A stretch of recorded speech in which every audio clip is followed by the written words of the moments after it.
Yeah, the Texas Tech thing was bad. And BYU and Utah have lost like their entire coaching staffs because of Kyle Whittingham. And Iowa State has 15 players left. But TCU and Utah won bowl games.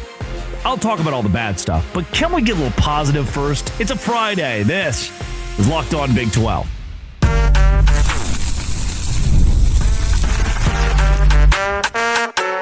You are Locked On Big 12, your daily podcast on the Big 12 Conference. Part of the Locked On Podcast Network, your team every day. And happy Friday, everybody. Welcome into Locked On Big 12. I'm Drake Toll from America's #1 Big 12 podcast, Locked On Big 12. Thank you for making this show your first listen every single day. 9.7 million YouTube views in 2025, 1.1 million audio downloads, 793,000 watch hours, and 22,000 new subscribers. If you're part of this, if you've built this, if you are Dose Grande, that rocks. Very excited to have you here. I'm going to get to Texas Tech and what happened yesterday. I'm going to get to BYU, Utah, Kyle Whittingham, the circle of suck this whole thing is. But there's one thing I didn't get to talk about this week, and it was TCU and USC. And another, Utah and Nebraska. There is good news afoot for the Utes here. So let's start with the bowl games the Big 12 have won in the last few days, as well as Houston and LSU, a massive win for the Cougars. My ex-girlfriend. Everybody makes mistakes. Everybody has those days. Ex-girlfriend in college went to TCU. Got me a TCU hat. I went to Baylor, right? Surprised I didn't burn the hat. The things you do for love, the things you believe to be love, right? May she rest in peace. Not dead, but you know. So I had this TCU hat, and I would never wear it, right? It's a TCU hat. I'm a Baylor guy. But now I'm like best friends with Gary Patterson, and I kind of like the hat, and I love the TCU Horned Frogs because of Ken Seals. In general, I have kind of a soft spot for TCU, which is awful. I know the rival school, like it's a bad optic, but bear with me. Ken Seals is one of the best stories in college football. He's one of the best stories that you will not hear about when you turn on national news, when you turn on ESPN. You turn on the Drake Toll Show on Westwood One. I'm talking about it. Ken Seals is a kid that grew up at TCU. Robert Seals, his dad. Rob's been posting on Facebook for years pictures of his son Ken with TCU legends. At this camp, at that camp, his dream was to play for the TCU Horned Frogs. He goes to Vanderbilt. He's a starting SEC quarterback, and he decides after a couple of seasons, you know what? I'm going home. I'm going to do what I was born to do and play at TCU. He loses the starting job to a young guy named Josh Hoover, who's a very good quarterback. You know what Ken Seals does? He commits to something. You got to stand for something or you'll fall for anything. And he stands for being a TCU Horned Frog. And that is rare in this day and age. Could have gone and been a starter at least at the FBS lower level. Could have probably been a starter at some Power 4 schools. And his only touchdown pass in this bowl game against USC is to lead TCU from down 10. He helps them tie the game at 24-24 to send it to overtime.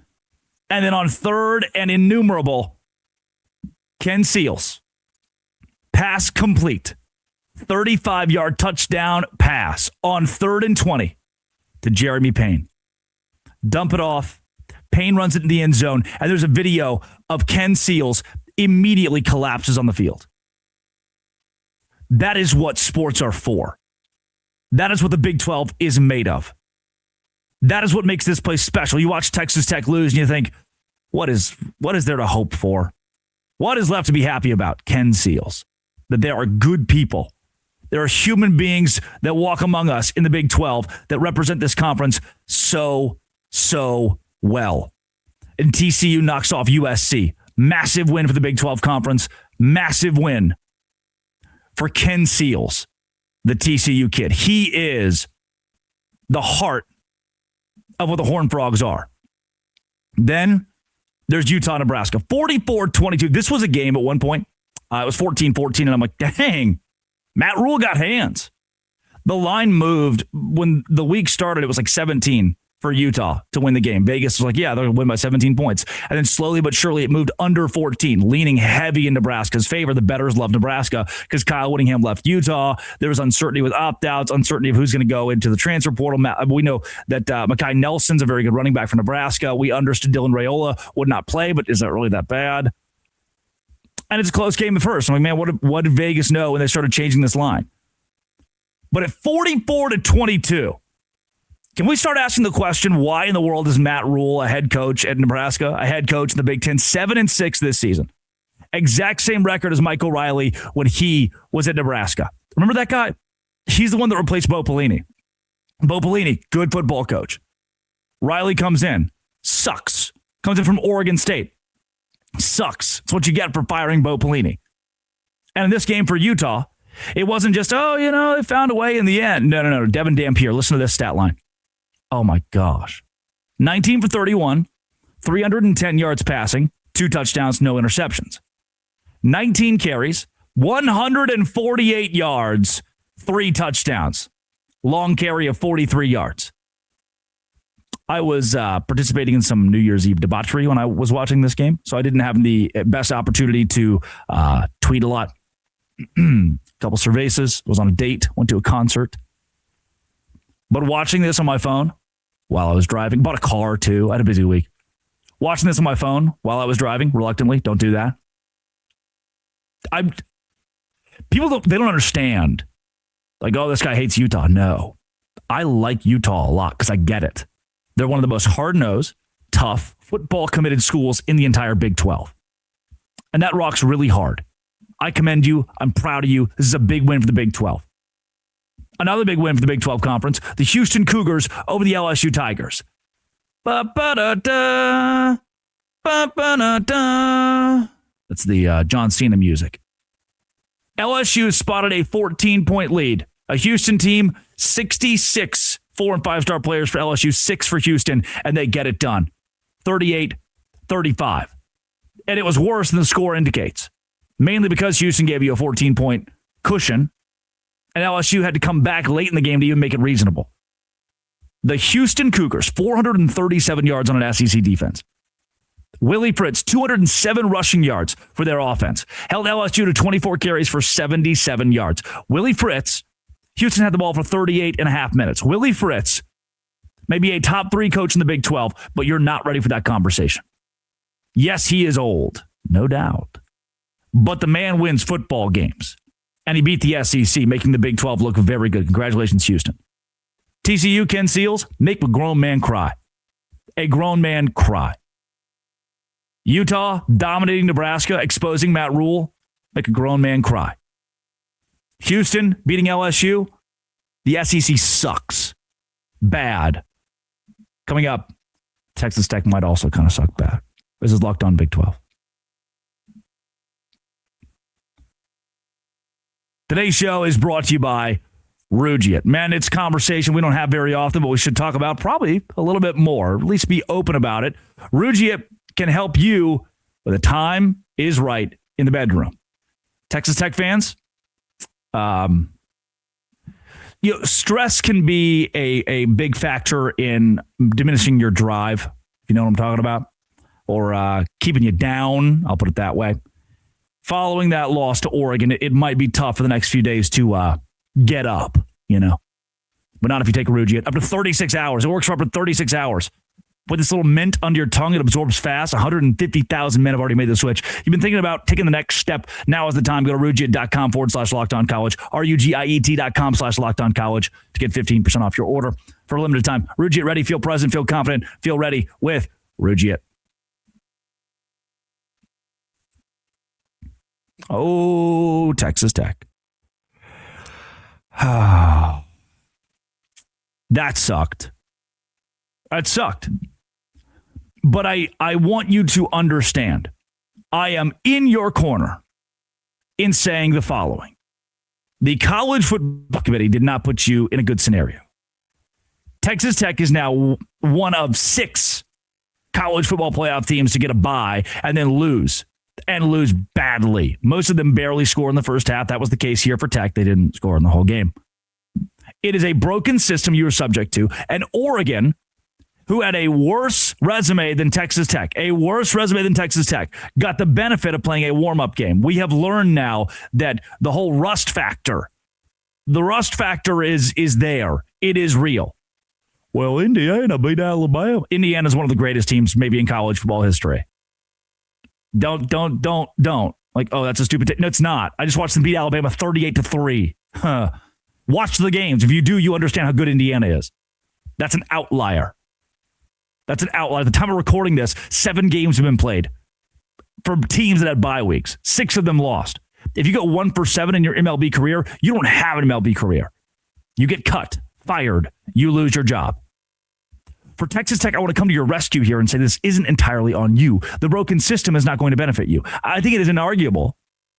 Texas Tech did not lose because they definitively were the worst team. Well, they looked way worse. No. I watched national championship games, Alabama, Ohio State, Alabama, Clemson, where the number 2 team in the country gets blown out, where the team playing in the national title gets blown out. They've already won a college football playoff game, TCU versus Georgia. I think TCU is a very good team, right? They've already won a college football playoff game, so they deserve to be here, but they lose the national championship by a ton of points. It doesn't mean they're a bad team. Some teams just have factors that work against them. And here for Texas Tech, you had 26 days off. I said it yesterday. I will say it again. You had 26 days off. And Joey McGuire is a smart man. He is not going to force his players into injuries during practice. He's not going to go full contact, tackle each other, run around there and hit each other real hard. That's not the way he's going to play it. And he shouldn't play it that way. So Texas Tech, for the first time in 4 weeks, open up the game against Oregon and say, hey, it's a very good Oregon football team. But now all of a sudden I'm being driven back because I don't remember what this felt like. I've been preparing for too long. You asked him to sit on ice for 26 days. Oregon gets a practice game, an exhibition game. Rhythm beats rest. Oregon gets a reward for having a worse regular season than Texas Tech. And then it comes back on the Big 12. Oh, the Big 12 is so bad. I watched last year. The referees screwed Arizona State out of a college football playoff win.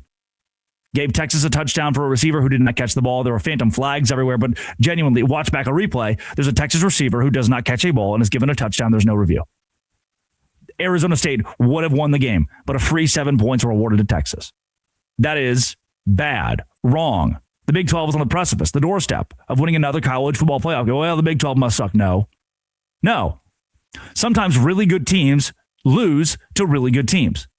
And there can be extenuating outside factors that are part of that. And now, look, I don't want to sound like I'm completely blowing hot air up your skirt. Baron Morton sucked. Mac Leftwich sucked. The offense looked unprepared. Deer in headlights.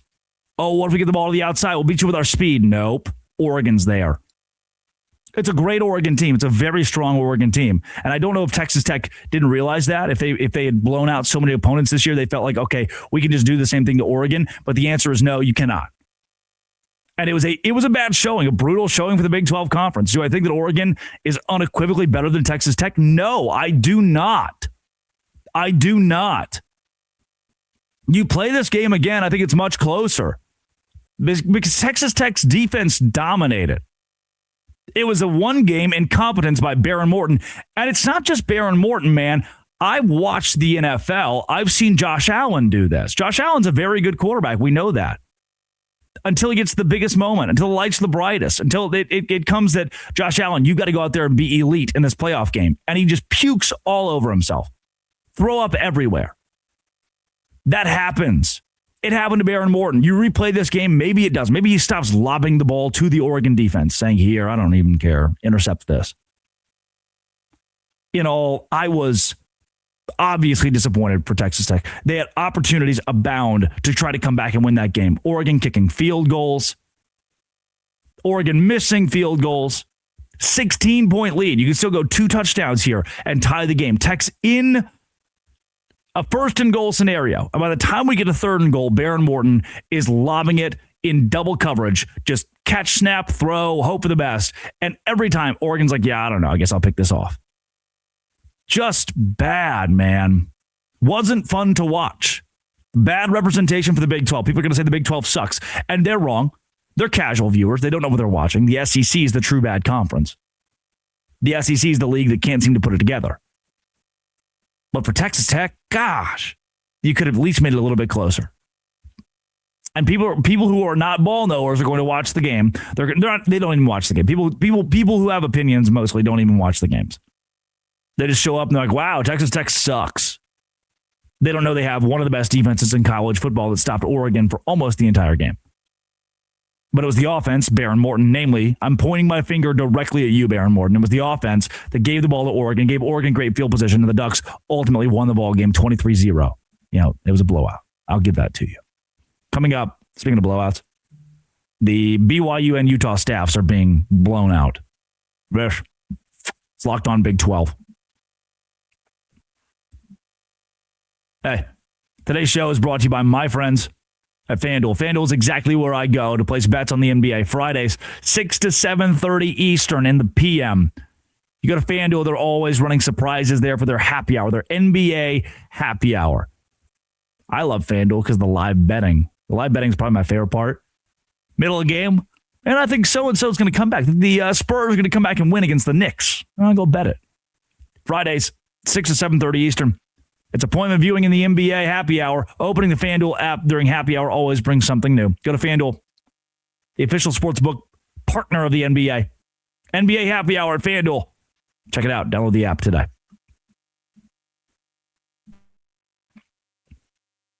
Jay Hill is officially leaving BYU. And Jason Beck is officially leaving Utah, as well as pretty much the entire offensive staff. So now Morgan Scalley, the new head coach for the Utes, is going to have to replace pretty much everybody. And the catalyst in this is that Kyle Whittingham was kicked out of Utah and now has to go coach Michigan. Kicked out of Utah and got a top 5 job in all college football. And now BYU's lost its defensive coordinator, arguably I would say the second best defensive coordinator, arguably the best, one of the best in the Big 12, right there with Sheil Wood, who is elite at Texas Tech. Incredible what Jay Hill did at BYU to turn it around. And then I've said this multiple times, and I'm going to bring it up again. This is, in essence, the Alabama head coach leaves to go coach Ohio State, and his first call is, I want to hire the Auburn offensive coordinator, the Auburn defensive coordinator. It doesn't make a lot of sense the rest of college football when we talk rivalries, but in Alabama and Auburn's case, it's much different than the way these two schools, Utah and BYU, cross over. Kyle Whittingham is a mentor for Jay Hill. And now Hill has the opportunity to work with Whittingham again and go coach them at Michigan. I was told, and I've talked to multiple sources who said the cookie man, the crumble guy, did try to step in and change this. That BYU donors, Brian Santiago, the athletic director, they all stood up and said, do not go. We'll match the money. We'll make this happen. But the opportunity was too good for Jay Hill. And I don't point my finger at Jay Hill. I don't get mad at Jay Hill. I don't even get mad at Kyle Whittingham, the guy who left to go to Michigan. I don't get mad at Jason Beck, who's leaving with him. Devon Dampier, if he goes. Bird Ficklin, if he goes.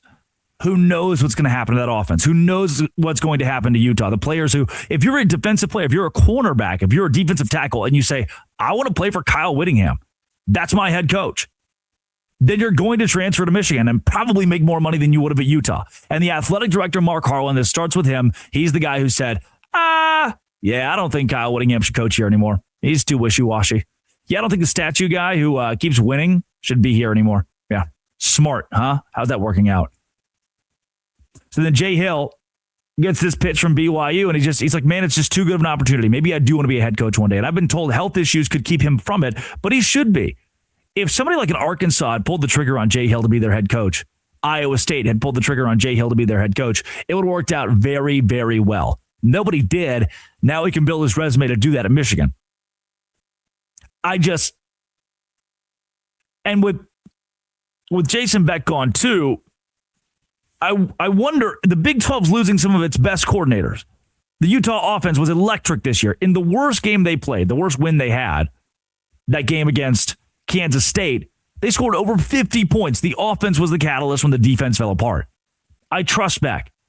I trust Dampier. And now you're going to see those guys enter the transfer portal. The reason Dampier came to Utah was to play under Beck. And now he's leaving for Michigan. I know Michigan has Bryce Underwood, but guess what? I watched the game against Texas.